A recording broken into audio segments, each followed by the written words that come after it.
Hey everyone, welcome back to my channel. Today we'll be doing another painting over my pen sketches video. I'm also going to be talking about my new gouache set. It's called Maimeri, and I'm going to do a little review on that.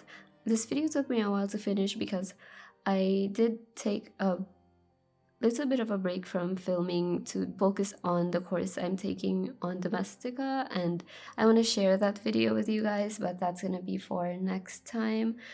Having a little bit of a hard time figuring out my finished art that I'm going to present in that actual video, but the course itself, it's great, and I'm going to leave a link to that in the description. As for this one, this is Wednesday, and it's the one that won the poll on my last video. And as usual, if you guys have any suggestions for my next one to paint, just leave them in the comments below. Or if you like the comments that are already in there, make sure to upvote those comments, and I will do the most upvoted comment for my next one in the series.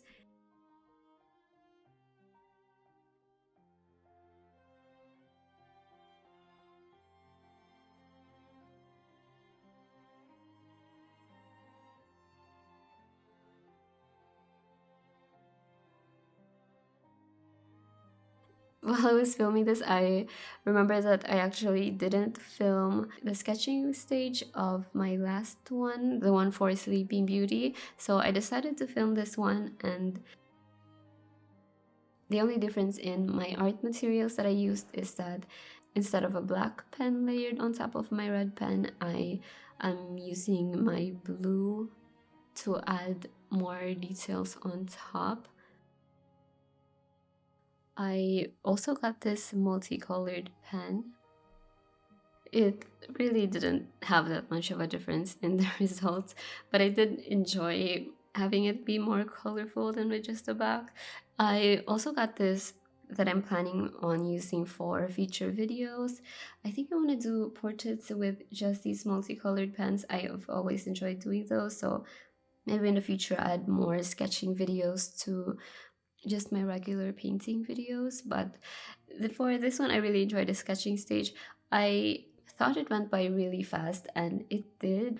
I think it only took me about 20 minutes to finish the actual sketch, and I believe it's because I enjoyed myself too much. It wasn't at all because my sketch was accurate to Wednesday and Jenna Ortega, but I just really enjoyed sketching with these pens that I didn't pay enough attention to making it look accurate, and I guess that was where things went wrong initially, but we will talk more about that later. But I was really excited to try my Maimeri Gouache, and I had actually done this audio about halfway through before I realized that I didn't take into account the price of these gouache tubes. So initially I had sang praises about this gouache just because of how great it was, but I didn't really think about the price compared to the other gouache sets that I love, so especially my Holbeins, which are my favorite gouache paints. So I'm gonna redo the whole review for this gouache and properly compare it to the other gouache sets that are in a similar price range. So depending on where you get this could actually be more expensive than the Holbein gouache.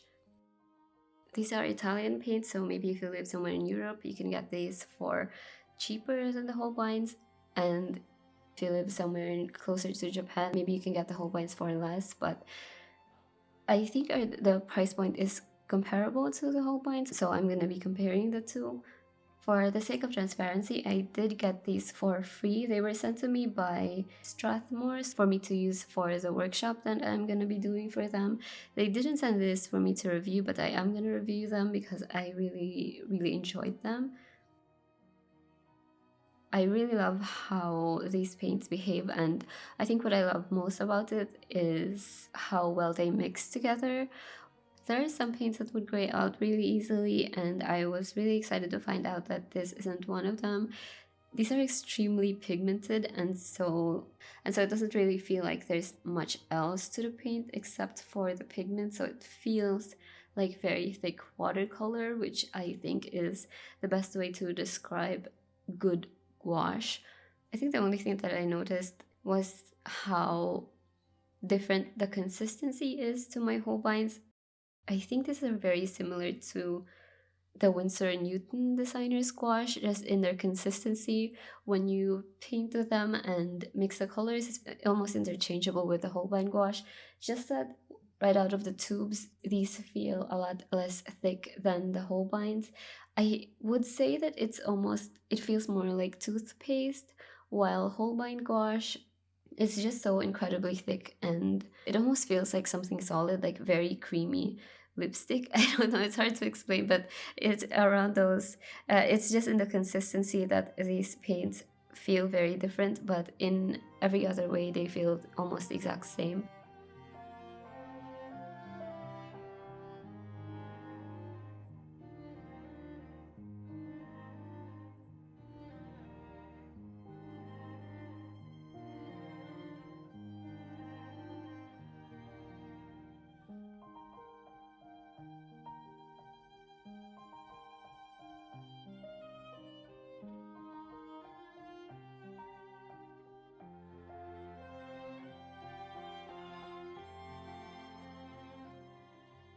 One thing that I can say is the black gave me a little bit of a problem just because it wasn't as opaque as I wanted it to be. But I want to say also that I have that exact same problem with one of my gouache from my Holbein sets.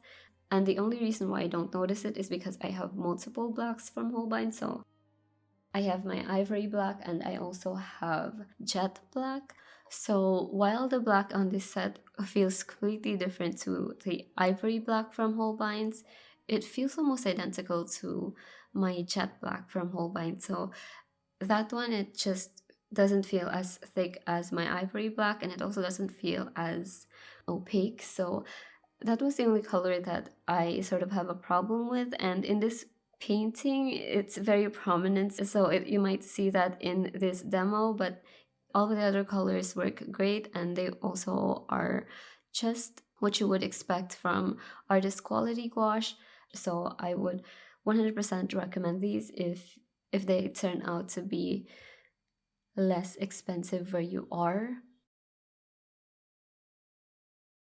And ironically, I feel like in this painting, I had a lot less trouble painting the skin tones rather than just getting a dark enough black. So that might be one thing to consider if you paint mostly portraits. Just get this gouache, it's great for that.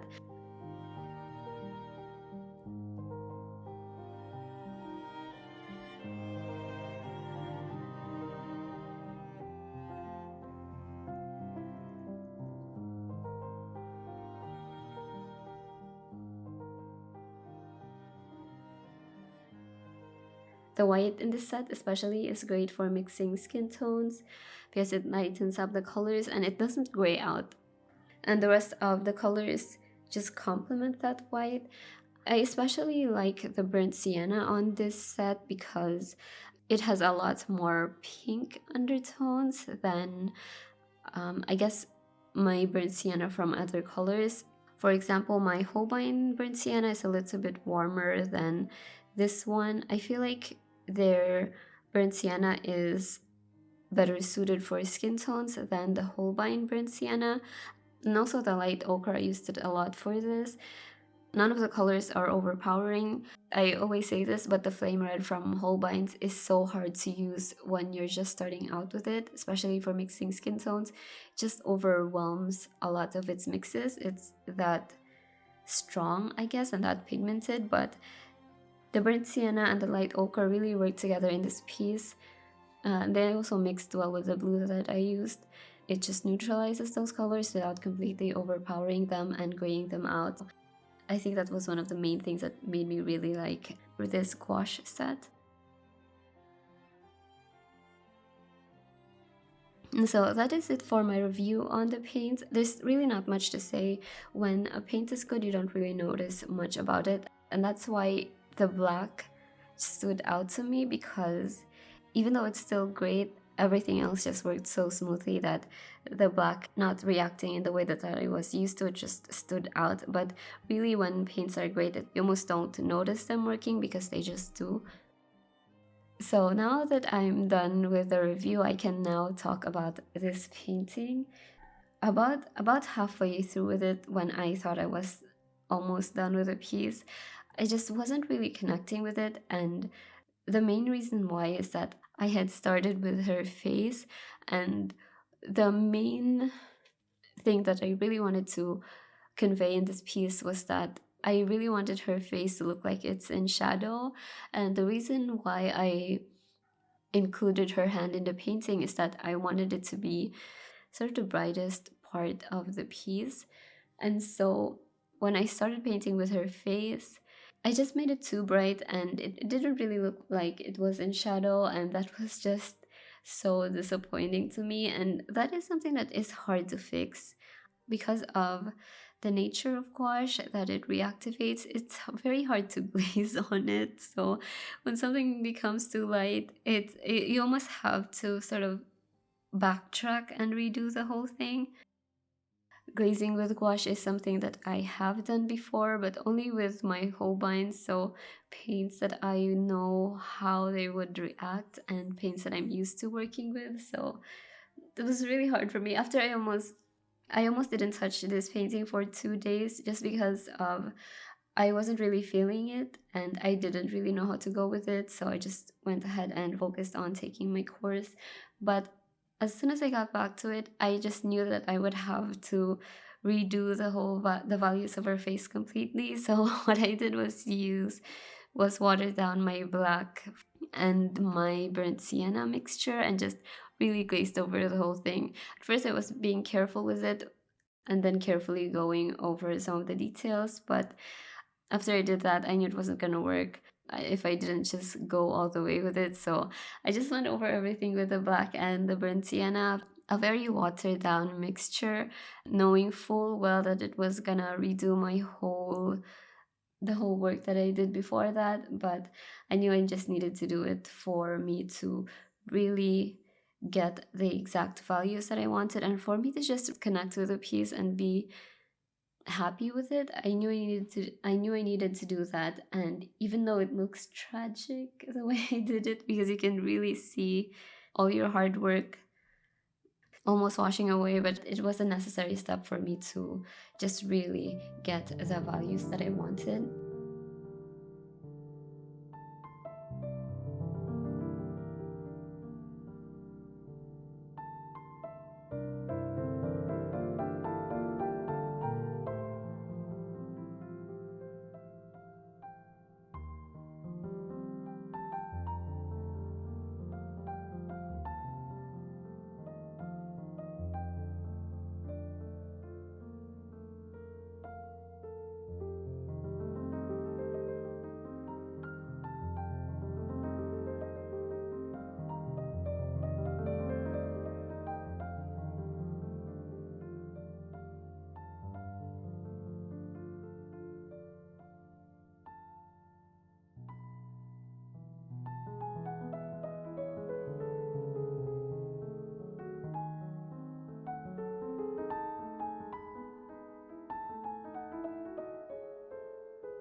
There was a little bit of a problem where I sort of pressed the tube too much and I had a bunch of paint exploding onto my painting. Thank goodness it didn't go on her face. If that had happened, I would have literally cried, but thankfully it just went on a very convenient place and I could just use it to paint over the rest of the darker colors. So yeah, even though not a lot of things were going right with this piece, I did end up with a painting that I really liked. I guess my only concern is that other people wouldn't like it so much. I showed this to one of my friends, Christine, and I showed her the version where I didn't glaze over it yet, and And then I showed her a photo of after I glazed over everything. I even didn't look at her reaction yet. I was just so scared that people might say that it looks worse now, even though I personally like it. And there's also this weird thing where I'm scared that I just like it because I was there for the whole process, and maybe my brain is just inventing things for me to fully accept that this is done. But I don't know, I really like this one. I like the darker colors. I may not like maybe the rendering of her face, that it doesn't have that much detail to it, I would say. But I actually really like how dark I did her face. I feel like it's just in true Wednesday fashion that it's not completely perfect, but I don't know. Yeah, I'm curious to see what you guys think. And yeah, that is it for this one. Make sure to leave your suggestions for my next one in the series in the comments. Thank you guys for watching. Thank you to my patrons for supporting me, and I will be seeing you guys again soon.